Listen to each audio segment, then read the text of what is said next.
अस्सलाम वालेकुम 4 क्लास। आज हम सबक नंबर 6 एहसास ज़िम्मेदारी दारी की पढ़ाई करेंगे।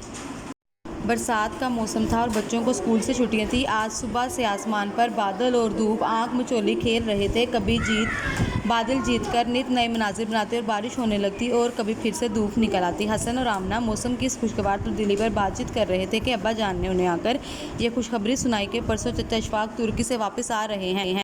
चचा जान की आमद की खबर सुनने के बाद सभी घर वालों का जोशो खरोश देखने के लायक था। चचा इशफाक पिछले कई सालों से तुर्की में बतौर सिविल इंजीनियर अपनी पेशा वराना खिदमत सर अंजाम दे रहे थे और 3 साल बाद पाकिस्तान वापस आ रहे थे।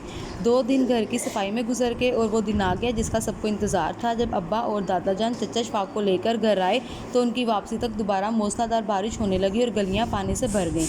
जब चचा जान घर में दाखिल हुए तो पानी और कीचड़ की वजह से उनके जूते और कपड़े ख़राब हो चुके थे, इसलिए वो बच्चों के साथ लिपटने से भी परहेज कर रहे थे। चचा ने जल्दी से कपड़े तब्दील किए और कुछ देर आराम करने के बाद बच्चों को तहाइफ दिए, जिससे बच्चों की खुशी दुबाला हो गई। घर में खूब गहमा गहमी। जब मोहल्ले के कुछ अफराद भी चचा इशफाक से मिलने आ गए, चचा इशफाक ने सब मेहमानों को सलाम किया, उनका हाल दरियाफ्त किया और काफ़ी देर तक सब लोग इकट्ठे बैठे बातें कर रहे थे। बातों बातों में बरसात के मौसम का जिक्र आया तो चचा इशफाक हसन के अब्बा को मुखातिब करते हुए बोले, भाई जान, हमारे मोहल्ले की गलियों का हाल देखकर बहुत दुख हुआ। एक तो बरसात का मौसम, दूसरा मसला ये है कि पानी के निकास का कोई इंतज़ाम तक नहीं। नालियाँ, सीवरेज और गलियों की मुरम्मत की तरफ किसी ने कभी तवज्जो नहीं दी। एक हमसाये ने बात काटते हुए कहा, चचा इशफाक के सिलसिले में हमने कई बार इलाके के सरकर्दा अफराद से बात की है, लेकिन उनके पास फुर्सत ही नहीं कि वो हमारे इलाके की तरफ तवज्जो दे सकें। किसी से सवाल करने की बजाय आप लोग खुद कोशिश क्यों नहीं करते भाई साहब?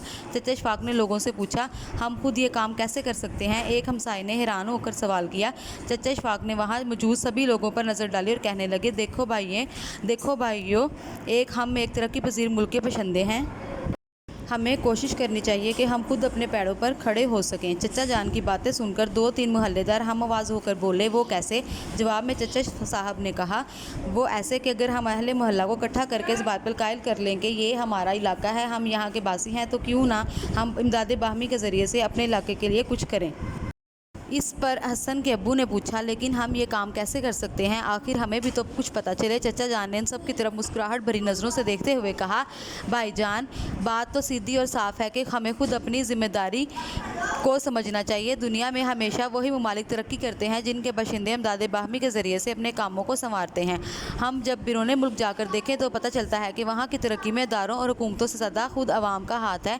अगर हम तमाम अहले मोहल्ला अपनी अपनी इस्तात के मुताबिक अपने इलाकों को संवारने के लिए हर महीने कुछ रकम डालें तो ये गलियाँ और नालियाँ भी तमीर हो जाएंगी, हमें इस कीचड़ से निजात भी मिलेगी और वक्त पड़ने पर हम किसी ज़रूरतमंद की मदद भी कर सकेंगे। चचा जान की इस तमीरी गुफ्तगू से तमाम लोगों ने इत्तफाक किया और इमदाद बाहमी के ज़रिए से मोहल्ले की बेहतरी के लिए काम करने का अज़म किया। अगले दिन एहसन के अब्बू ने तमाम मोहल्ले वालों से पैसे इकट्ठे किए और गली की तमीर और मुरम्मत का काम शुरू करवाया। मोहल्ले के सब मर्दों और बच्चों ने इस काम में मजदूर की मदद की और फिर चंद हफ्तों की कोशिश के बाद मोहल्ले की हालत संवर गई। बचे हुए पैसों से अहले इलाका की सेहत और फौरी तिब्बी इमदाद के लिए एक डिस्पेंसरी भी कायम हो गई।